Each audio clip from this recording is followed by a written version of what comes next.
Rome, in the late 2nd century AD, stood at the peak of human civilization, an empire stretching across 3 continents, bound together not only by military power, but by a system so advanced that no rival could match it, roads that connected distant provinces with precision, laws that governed millions under one authority, and a military machine that moved faster than any army in the ancient world. At the center of this system stood Emperor Marcus Aurelius, a ruler unlike most, a philosopher who believed that power was a responsibility, not a privilege. Under his rule, Rome was stable, disciplined, and respected, not just feared. But beneath that stability, something had already begun to rot.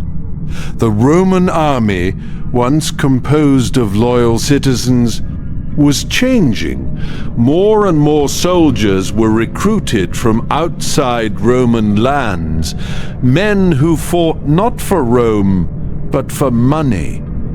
The Senate, once the heart of Roman political life, had lost its real influence. Decisions were now controlled by a small inner circle around the emperor. Loyalty mattered more than competence. Marcus Aurelius saw the cracks, but the empire was too vast, too complex. And when he died in 180 AD, everything changed. Instead of choosing the most capable successor, he made a fatal decision. He gave power to his son, Commodus. Commodus was not a ruler. He was a performer, obsessed with his own image, believing himself to be a god, even appearing in public dressed as Hercules, fighting in arenas not for glory, but for spectacle. While Rome expected leadership, it got chaos. He drained the treasury on games, spectacles, and personal luxury, while real governance was handed to corrupt officials. Men who began selling power itself, positions in government, commands in the army, all became commodities. Rome had not yet fallen, but for the first time, it had stopped being strong from the inside. When Commodus was assassinated in 192 AD, Rome did not recover. It collapsed into political chaos almost instantly. There was no clear system of succession, no stable transfer of power, only ambition and opportunity. The Senate attempted to restore order by appointing Pertinax, a disciplined and capable leader. But his attempts to reform the system threatened those who had grown rich from corruption. After just 3 months, he was murdered by the Praetorian Guard. Then something unthinkable happened. The empire was auctioned. The Praetorian Guard, the very force meant to protect Rome, sold the throne to the highest bidder, Didius Julianus, a man who bought the empire like a possession. At that moment, Rome was no longer a state. It was a prize. Across the empire, generals saw what had happened and realized the truth. Power no longer belonged to law. It belonged to whoever could take it. Within months, multiple commanders declared themselves emperor. Rome descended into civil war.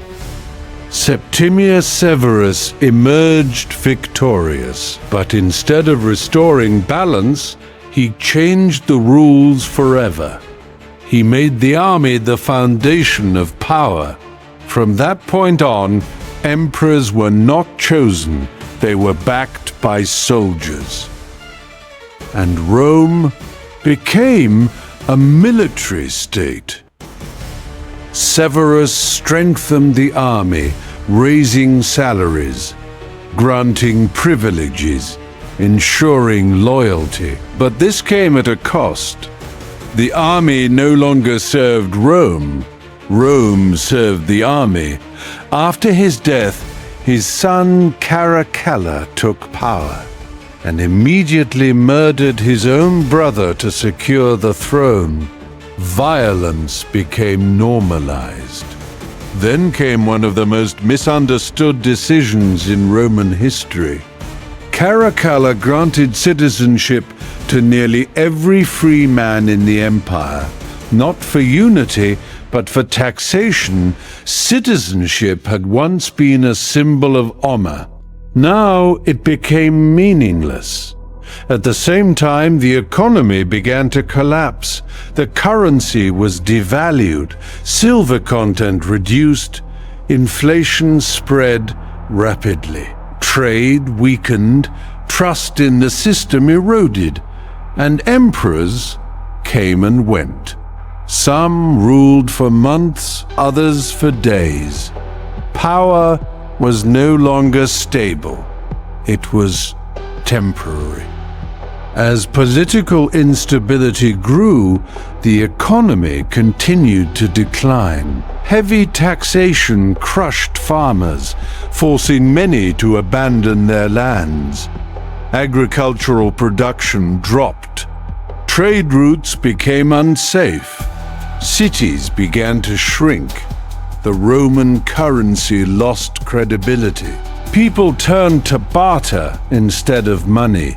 The government attempted price controls, but this only made goods disappear from markets. Shortages spread. Rome, the center of the world, struggled to feed itself. And still, no great external invasion had happened. The empire was collapsing under its own weight. Eventually, the empire was split into two halves, east and west, an attempt to manage its massive size. But division weakened unity. The Western Roman Empire became increasingly unstable, politically, economically, and militarily.